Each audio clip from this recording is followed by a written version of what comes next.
Baik pemirsa, dimanapun Anda berada, masih dalam pembahasan tentang peran guru menghadapi era yang serba kemajuan ini. Tadi kita sudah membahas tentang peran guru, terus tantangan guru.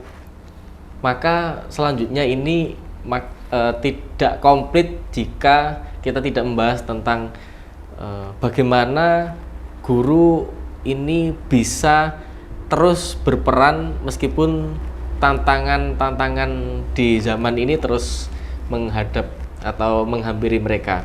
Contoh misalkan di era digital hari ini, kemampuan kognitif seorang guru sudah lagi tidak menjadi hal yang utama karena sudah ada yang mengiringi, yaitu Google dan sebagainya. Nah, kira-kira gini Mas, guru itu agar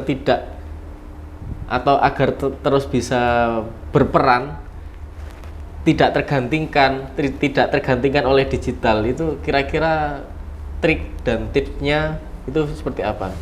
Ya, bahasa sederhananya begini, teknologi itu tidak bisa menggantikan peran guru, tapi guru yang tidak memanfaatkan teknologi, dia akan tergantikan. Guru yang tidak memanfaatkan teknologi, dia akan tergantikan. Jadi teknologi tidak bisa menggantikan peran guru, tapi guru yang tidak memanfaatkan teknologi, dia akan tergantikan. Nah, ya, itu luas maknanya, tinggal nanti diterjemahkan seperti apa. Cuman begini, kita semua harus percaya bahwa di masa depan itu nanti teknologi akan mendominasi di semua bidang kehidupan, dia akan mendominasi. Nah, hanya saja sekarang tinggal bagaimana peran manusia ini dia tidak kalah oleh kecanggihan teknologi. Ya kan? Dulu untuk masak orang itu harus susah payah menyalakan kompor atau menyalakan kayu, kemudian berkembang lagi menjadi kompor, sekarang berkembang menjadi magicom. Bisa jadi besok. Nah, sekarang itu sudah ada sangat mudah sekarang.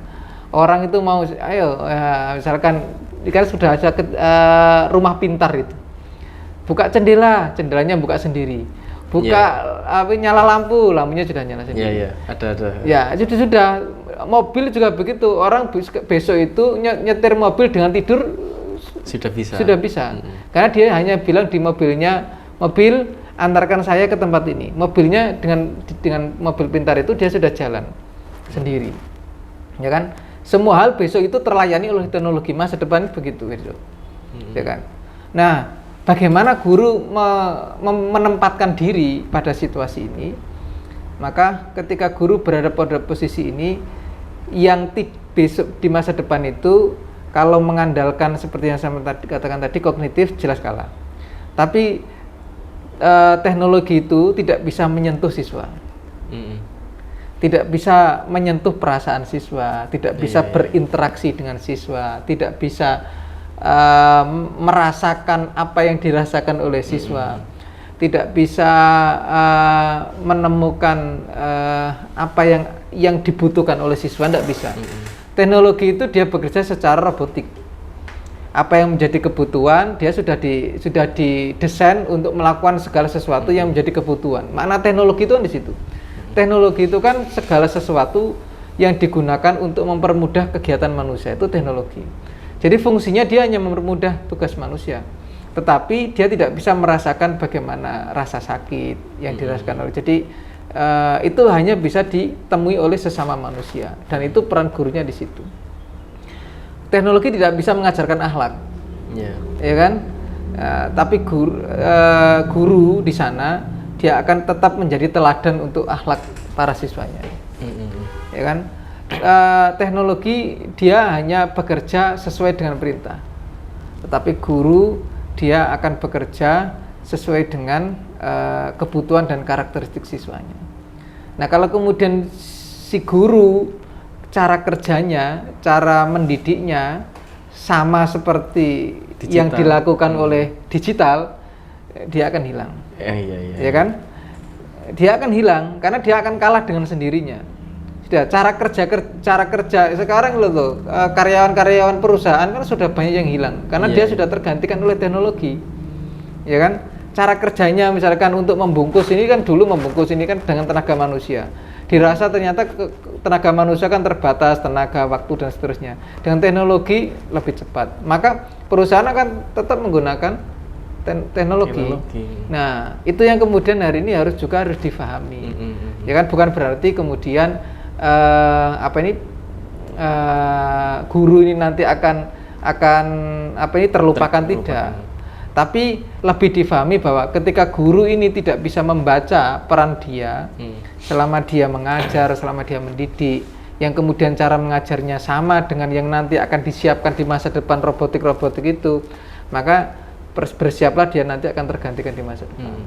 Contoh misalkan guru hanya bicara soal definisi, itu kan hampir sama kinerjanya dengan betul.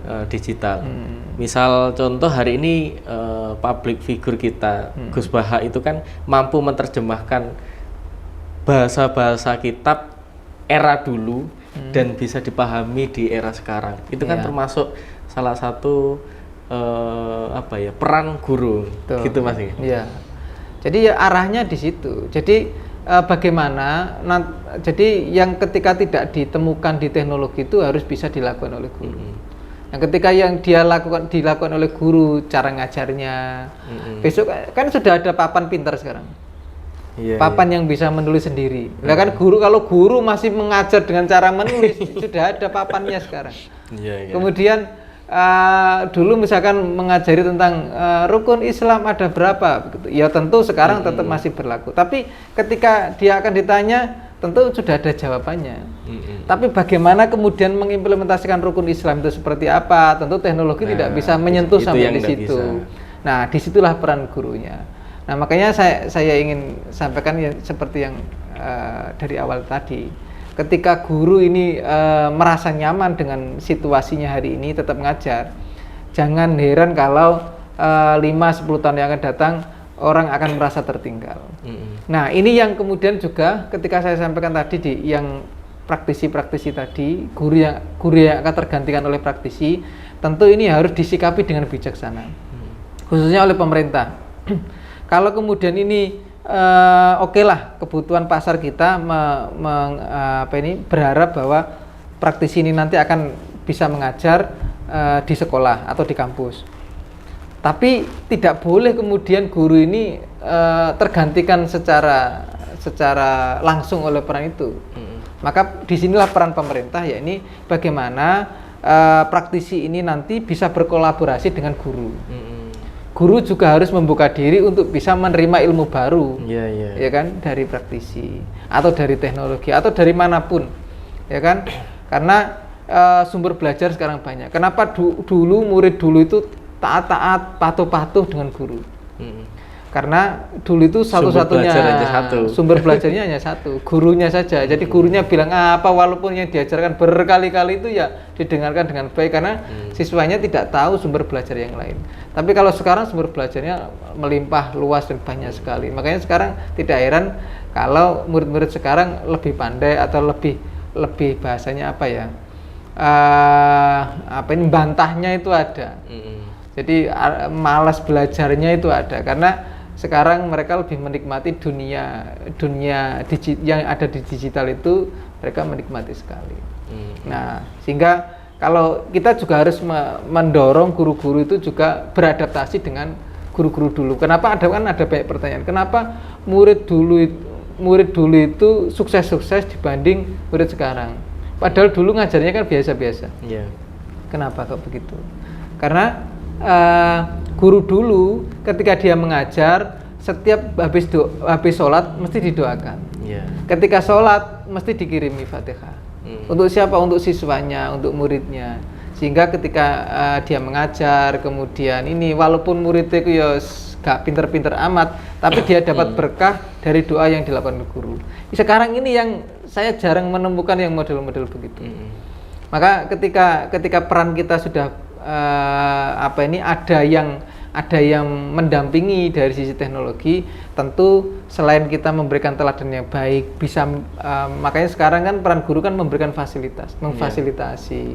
Nah, ketika kita sudah memfasilitasi, kemudian memberikan teladan yang baik, dan yang jauh lebih penting adalah mendoakan ketika setelah sholat, kemudian sholat malam dan seterusnya, mendoakan kepada siswa-siswa kita. Karena tidak ada yang bisa menggantikan banyak hal kecuali doa dari gurunya.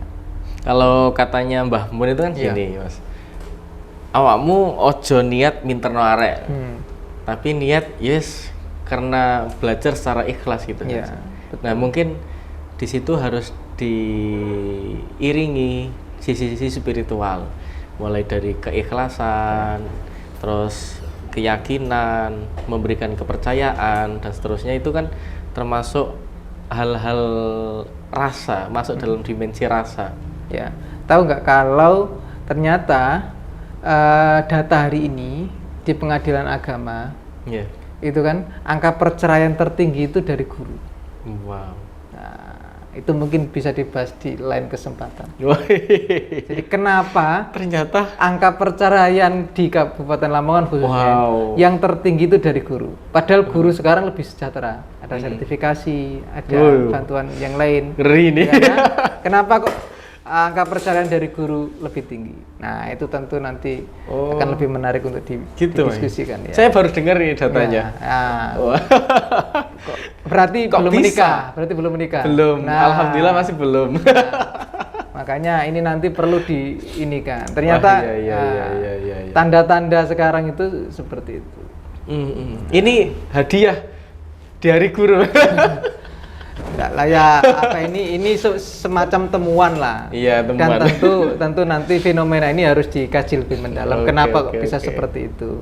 Nah, sehingga ini tentu nanti bisa kita coba dalami lagi data-data itu dan kenapa penyebabnya bisa terjadi. Nah, itu mungkin di lain kesempatan, tapi paling tidak hari ini kita harus banyak belajar di hari guru ini. Guru harus betul-betul adaptif dengan teknologi, tidak lagi menerima hanya menikmati dunia nyaman yang sudah sering kali dilakukan, tetapi lebih pada itu bagaimana menempatkan diri sebagai seorang guru yang adaptif terhadap perkembangan teknologi.